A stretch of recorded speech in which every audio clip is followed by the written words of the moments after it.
বন্ধুরা, আশা করি তোমরা সবাই ভালো আছো। তো ওয়েলকাম টু মাই চ্যানেল। আমি সোমনাথদার কোচিং সেন্টার থেকে তোমাদের সবাইকে স্বাগত। বন্ধুরা, আজ আমি দশম শ্রেণীর মডেল অ্যাক্টিভিটি টাস্ক গণিত নিয়ে আলোচনা করছি। তো বন্ধুরা, আমাদের পশ্চিমবঙ্গ মধ্যশিক্ষা পর্ষদ থেকে মডিউল অর্থাৎ মডেল অ্যাক্টিভিটি টাস্ক 1 ও অ্যাক্টিভিটি টাস্ক 2 দেওয়া হয়েছিল। আমি আশা করি তোমরা মডেল অ্যাক্টিভিটি টাস্ক 1 এবং 2 এর উত্তরগুলো অবশ্যই সলভ করেছো, এবং যেসব বন্ধুরা এখনও সলভ করনি, তো তোমরা আমার চ্যানেলের প্লেলিস্টে গিয়ে ক্লাস 10-এ ক্লিক করো। তোমরা সমস্ত সাবজেক্টের কিন্তু প্রশ্ন এবং উত্তর কিন্তু তোমরা পেয়ে যাবে। তো বন্ধুরা, এই যে মডেল অ্যাক্টিভিটি টাস্ক দিয়েছে, এটা কিন্তু তোমাদের পশ্চিমবঙ্গ মধ্যশিক্ষা পর্ষদ থেকে দেওয়া হয়েছে। তো এটা খুবই গুরুত্বপূর্ণ। এর উত্তরগুলো কিন্তু তোমরা অবশ্যই করো, এবং মাধ্যমিকের জন্য এটা খুবই গুরুত্বপূর্ণ। যা উত্তরগুলো আমি সলভ করি, তোমরা বুঝে নাও। তো তোমরা 1 নম্বরে প্রশ্ন দেখো কি বলছে। যুক্তি দিয়ে প্রমাণ করো যে বৃত্তস্থ চতুর্ভুজের বিপরীত কোণগুলি পরস্পর সম্পূরক। এই উপপাদ্যটা কিন্তু খুবই গুরুত্বপূর্ণ তোমাদের জন্য, অর্থাৎ যারা 2021 সালে মাধ্যমিক পরীক্ষা দেবে। তা এই উত্তরটি কিন্তু তোমাদের পাঠ্য বইতেও আছে, এবং এই উত্তরটি কিন্তু আমি আমার মতো করে সুন্দর এবং সহজভাবে লিখে দিয়েছি। তোমরা আমার উত্তরটাও কিন্তু করতে পারো। তো আমার উত্তরটি তোমরা একবার দেখে নাও। তো দেখে নাও যে যুক্তি দিয়ে প্রমাণ করি যে বৃত্তস্থ চতুর্ভুজের বিপরীত কোণগুলি পরস্পর সম্পূরক। দেখো, এরকম করে যদি পয়েন্ট করে করে করা যায় তাহলে কিন্তু খুব নাম্বারটা খুব ভালো পাওয়া যায়। দেখো কী লেখা হয়েছে, তা ও কেন্দ্রীয় বৃত্তে। তো বন্ধুরা, তোমরা বুঝতে পারছো এটা হচ্ছে কেন্দ্রীয়, এটা হচ্ছে বৃত্তের কেন্দ্র, এটার নাম হচ্ছে ও। তাহলে ও কেন্দ্রীয় বৃত্তের ABCD একটি বৃত্তস্থ চতুর্ভুজ। তাহলে ABCD এটা কিন্তু একটি বৃত্তস্থ চতুর্ভুজ। এবার দেখে নাও প্রামাণ্য বিষয় আমাদের কী কী প্রমাণ করতে হবে। আর প্রমাণ করতে হবে যে কোণ ABC, অর্থাৎ আমাদের দেখো কোণ ABC, এই কোণটা যোগ ADC এই কোণটা সমান সমান 2 সমকোণ, এবং কোণ DAB, কোণ DA মানে এই কোণটা,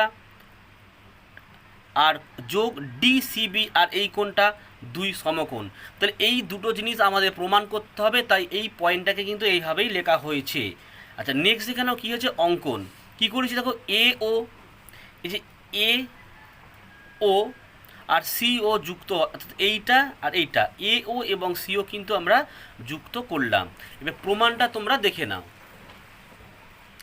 দেখো ABC এটা কিন্তু বৃত্তচাপ, অর্থাৎ ABC বৃত্তচাপ দ্বারা গঠিত কেন্দ্রস্থ কোণ AOC এবং বৃত্তস্থ কোণ ADC। তাহলে AOC সমান সমান 2 কোণ ADC, এটা ডট ডট দিয়ে 1 নং সমীকরণ দেবে। আর আবার ADC এটা ওপরেরটা, ADC বৃত্তচাপ দ্বারা গঠিত কেন্দ্রস্থ কোণ প্রবৃদ্ধ কোণ, যদি উপরের দিকে অবস্থিত প্রবৃদ্ধ কোণ কোণ AOC এবং বৃত্তস্থ কোণ ABC। সুতরাং প্রবৃদ্ধ কোণ AOC সমান সমান 2 কোণ ABC এর 2 নং সমীকরণ। এবার এই দুটো সমীকরণকে দেখে আমরা দেখি 1 নং আর 2 নং সমীকরণ থেকে পাই। তা 1 নং সমীকরণটাকে লিখেছি সমান সমান দেখো 2 নং সমীকরণ, অর্থাৎ তোমরা দেখে নাও এই যে AOC লিখেছি, আর এখানে প্রবৃদ্ধ AC এটাকে একসাথে লেখা হয়েছে, সমান সমান 2 কোণ ADC আর এখানে কোণ 2 ABC। তাহলে এই দুটো কত, এই দুটো হলো 4 সমকোণ হবে। এখানে 2 এখানে 2, দুইটা কমন গেল। তাহলে ব্যাকেটের মধ্যে দেখো কোণ ADC যোগ কোণ ABC। তো এটাকে আমি এদিকে নিয়ে এলাম, তাহলে 1 এর 2 ইন্টু 4, তাহলে কাটলে 2 দুগুণে 4, 2 সমকোণ। তাহলে সুতরাং কোণ ABC যোগ কোণ ADC 2 সমকোণ, এটা কিন্তু প্রমাণিত হলো। অনুরূপভাবে প্রমাণ করা যায় যে BO এবং DO যুক্ত করে প্রমাণ করা যায় যে কোণ DAB ও DCB সমান সমান 2 সমকোণ। তো বন্ধুরা, আশা করি তোমরা এই উপাদ্যটি বুঝতে পেরেছো। এটা কিন্তু তোমাদের 2021 সালের জন্য খুবই গুরুত্বপূর্ণ উপাদ্য, এবং এটা কিন্তু পরীক্ষা আসতেই পারে। এবং আমি আশা করি তোমরা যদি আমার এই উপাদ্যটি পড়ো, তোমরা কিন্তু 5-এ 5 অবশ্যই কিন্তু পাবে। তো তোমরা এবার 2 নম্বরের অঙ্কটি দেখো, কী বলেছি দেখো, দুটি বৃত্ত পরস্পরকে সি ও ডি বিন্দুতে ছেদ করে।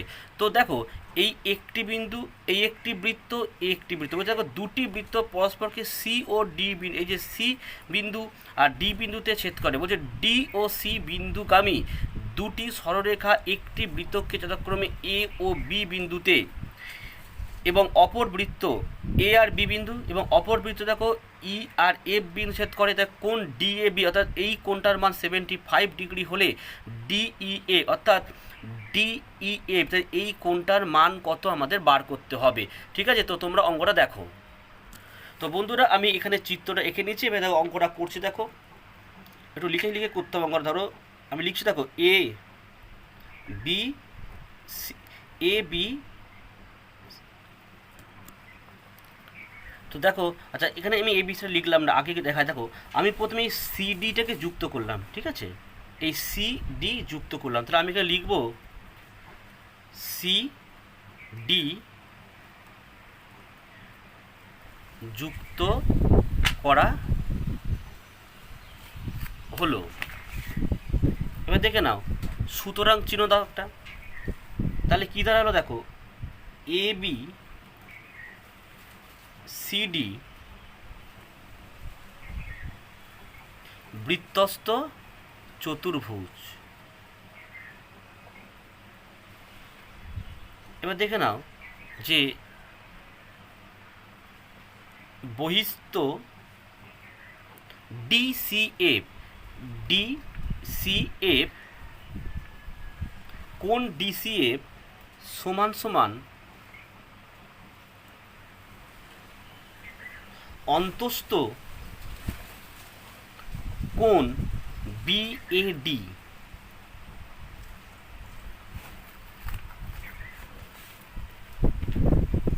এবার দেখো পরেরটা কি করছি,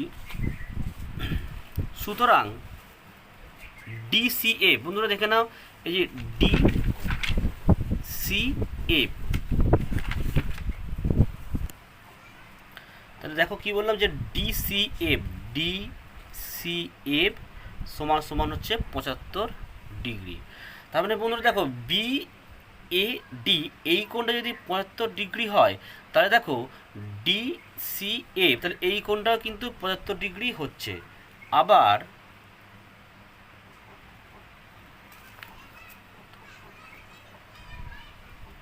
কোণ ডিসিএফ যোগ ডিইএফ, তাহলে দেখে নাও যে ডিসিএফ আর ডিইএফ সমান সমান হচ্ছে তোমার 180 ডিগ্রি।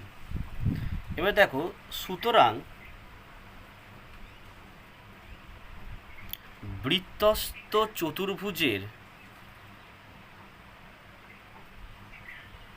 বিপরীত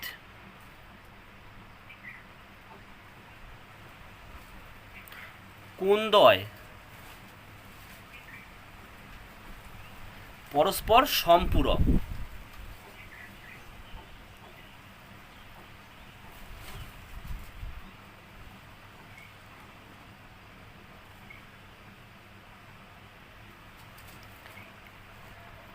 এবারে সুতরাং দাও, দেখো তাহলে ডিইএফ সমান সমান 180 ডিগ্রি বিয়োগ ডিসিএফ তাহলে 180 ডিগ্রি বিয়োগ ডিসিএফের মান 75, তাহলে আমি এখানে কত লিখব 75, তাহলে কত হলো 105 ডিগ্রি। তো বন্ধুরা আশা করি তোমরা এই অঙ্কটি বুঝতে পেরেছো। তো তোমরা পরের অঙ্কটি দেখো। দেখো 3 নম্বর অঙ্ক দাও, কী বলছে যে একটি গোলকের ব্যাসার্ধের দৈর্ঘ্য 50% কিন্তু বৃদ্ধি করলে বক্রতলের ক্ষেত্রফল শতকরা কত বৃদ্ধি পাবে তা নির্ণয় করো। তো বন্ধুরা অঙ্কটি দেখে তোমরা বুঝতেই পারছো খুবই ইম্পর্টেন্ট অঙ্ক, এটা কিন্তু মাধ্যমিকের পরীক্ষা আসার মতো অঙ্ক। তো তোমরা অঙ্কটি ভালো করে দেখো। দেখো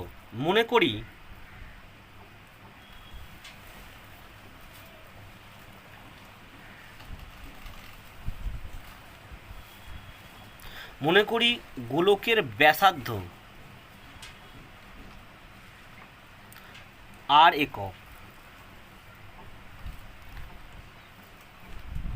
তাহলে সুতরাং গোলকের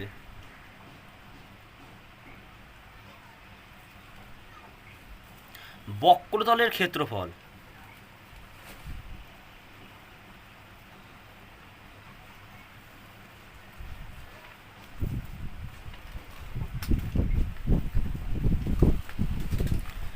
ফোর পাই আর স্কোয়ার বর্গ একক। তাহলে বন্ধুরা কী লিখলাম দেখো, গোলকের ব্যাসার্ধ আর একক লিখলাম, আর কি লিখলাম যে গোলকের বক্রতলের ক্ষেত্রফল 4 পাই আর স্কোয়ার। এখন গোলকের ব্যাসার্ধ 50% বৃদ্ধি করলে দেখো এখন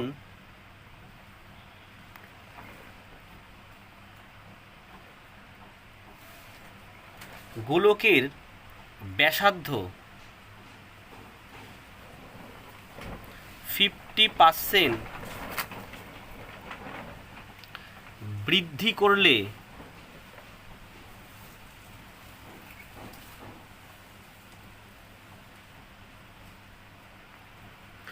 নতুন ব্যাসার্ধ হবে। দেখ না, নতুন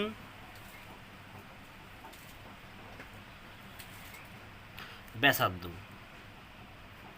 আর যোগ 50/100 ইন্টু আর। তা কাটারি করো, 50 থেকে 50, 50 দুগুণ 100, তা কী দাঁড়ালো এটা তোমার আর যোগ r/2। ঠিক আছে, তাহলে কী করছি দেখে না, পরেটা আমি 2 লসাগু করে দিলাম, তাহলে 2r যোগ r সমান সমান দাও দেখো 3r/2। ঠিক আছে, এটা কিন্তু এককে করতে হবে, একক। পরের স্টেপে নতুন বক্রতলের ক্ষেত্রফল, তাহলে লেখো নতুন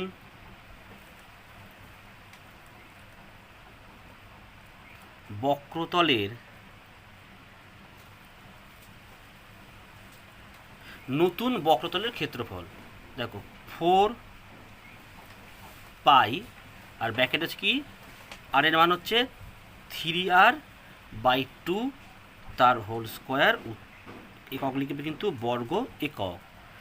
আচ্ছা, পরের স্টেপ দেখে নাও তাহলে। তো বন্ধুরা এখানে ক্যালকুলেশন তোমরা দেখে নাও, দেখো 4 পাই, ঠিক আছে, আচ্ছা, ইন্টু 3 3 9 আর স্কোয়ার বাই 2। তাহলে তোমরা সরি 4 2 দুগুণে 4 হলো, তাই 4 আর 4 কেটে দাও, তা কী থাকছে দেখে নাও 9 পাই আর স্কোয়ার বর্গ একক। এবার দেখে নাও, সুতরাং চিহ্ন দিলাম, দেখো বক্রতলের ক্ষেত্রফল বৃদ্ধির পরিমাণ, ক্ষেত্রফল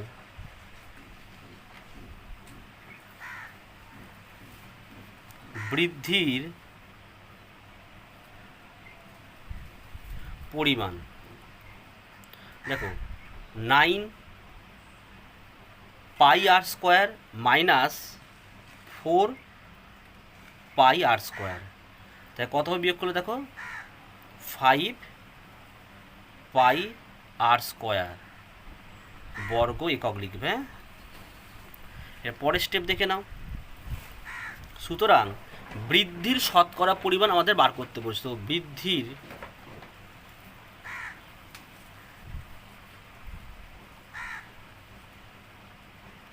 শতকরা পরিমাণ, দেখো 5 পাই আর স্কোয়ার এইটাকে লেখা হলো, আর তলা হচ্ছে মেন এককটা 4 পাই আর স্কোয়ার আর ইন্টু কিন্তু 100। দেখো এখানে পাই আর পাই কেটে গেল, আর স্কোয়ার কেটে গেল, তাহলে এখানে কত দেখো 4 25 হচ্ছে 100, আর 25 5 হচ্ছে তোমার 125%। তাহলে বন্ধুরা আমাদের এই অঙ্কের অ্যান্সারটা কিন্তু হলো 125%। আমি আশা করি তোমরা এই অঙ্কটি অবশ্যই বুঝতে পেরেছো। তোমার পরের অঙ্কটা দেখো। তো তো বন্ধুরা তোমরা 4 নম্বরের অঙ্কটি দেখো, বলছে একটি অর্ধগোলাকৃতি গম্বুজের ভূমিতলের ব্যাসের দৈর্ঘ্য কিন্তু 42 ডেসিমিটার বলেছে। তাহলে গম্বুজটির উপরিতল রং করতে প্রতি বর্গমিটারে 35 টাকা হিসাবে কত খরচ করতে হবে? তো অঙ্কটি দেখো 4 নম্বর অঙ্ক দেখো, অর্ধগোলাকৃতি গম্বুজের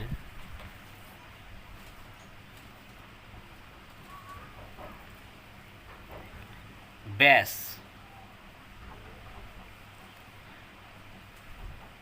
42 ডেসিমিটার। সুতরাং তাহলে গম্বুজের ব্যাসার্ধ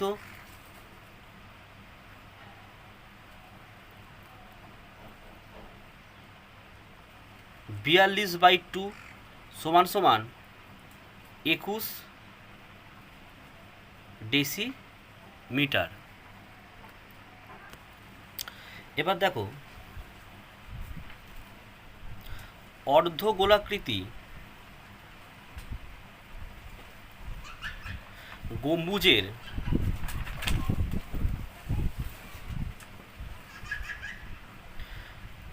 বক্রতলের ক্ষেত্রফল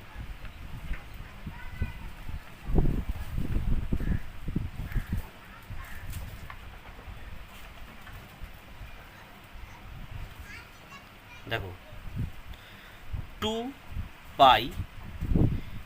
ইন্টু 21 হোল স্কোয়ার বর্গ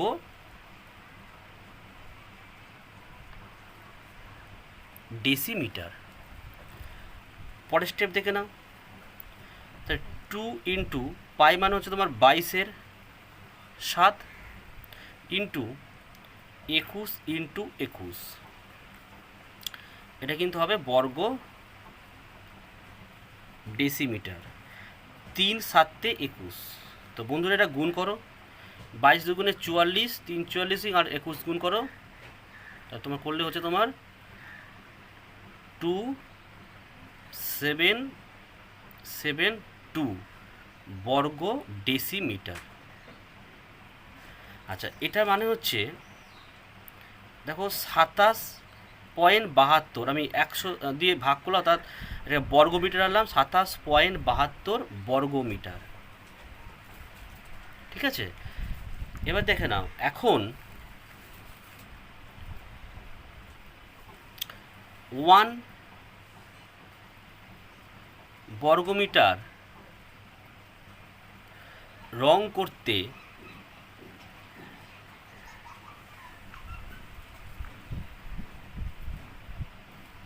খরচ পড়ে 35 টাকা। ঠিক আছে, তাহলে আমাদের এই 27.72 বর্গমিটার রং করতে কত খরচ পড়বে? তাহলে মোট খরচ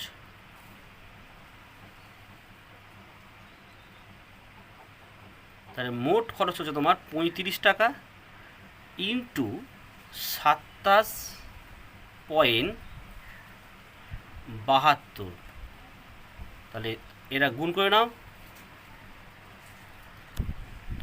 তোমার হচ্ছে এখানে তাহলে 0.2079, আর এখানে তোমার হচ্ছে পয়েন্ট, এই সময়টা কেটে দাও, তাহলে উত্তর তোমার হচ্ছে 970.2 টাকা। তা আশা করি বন্ধুরা তোমরা অঙ্কটি বুঝতে পেরেছো। তা আজকে তোমাদের ভিডিও এই অবধি। তো বন্ধুরা, আমার এই ভিডিওটি যদি তোমাদের ভালো লাগে, তোমাদের যদি উপকারে লাগে, তো একটি লাইক অবশ্যই দিও। আর যারা নতুন বন্ধু তারা চ্যানেলটি কিন্তু অবশ্যই সাবস্ক্রাইব করে দাও, কারণ সাবস্ক্রাইব করলে কী হবে, তার পাশ থেকে একটা বেল আইকন পাবে, সেই বেল আইকনটাকে অবশ্যই তোমরা প্রেস করে রেখো, এবং বেল আইকনটাকে প্রেস করার পর দেখো একটি অল নোটিফিকেশন অন বলে আরেকটি অর্ডার আসবে, যেটাকে তোমরা অবশ্যই অন করে রাখো, কারণ অল নোটিফিকেশন অনটা করে রাখলে কি হবে, আমি যখনই কোনো নতুন ভিডিও আপলোড করব সবার প্রথমে কিন্তু আমার এই ভিডিওটি তোমার মোবাইলে কিন্তু পৌঁছে যাবে, তাই তোমার অনেকটাই সুবিধা হলো। আর বন্ধুরা, তোমরা প্রত্যেকে ভালো থেকো, সুস্থ থেকো এবং অবশ্যই পড়াশোনা করো। আর এই ভিডিওটি দেখার জন্য তোমাদেরকে অসংখ্য ধন্যবাদ।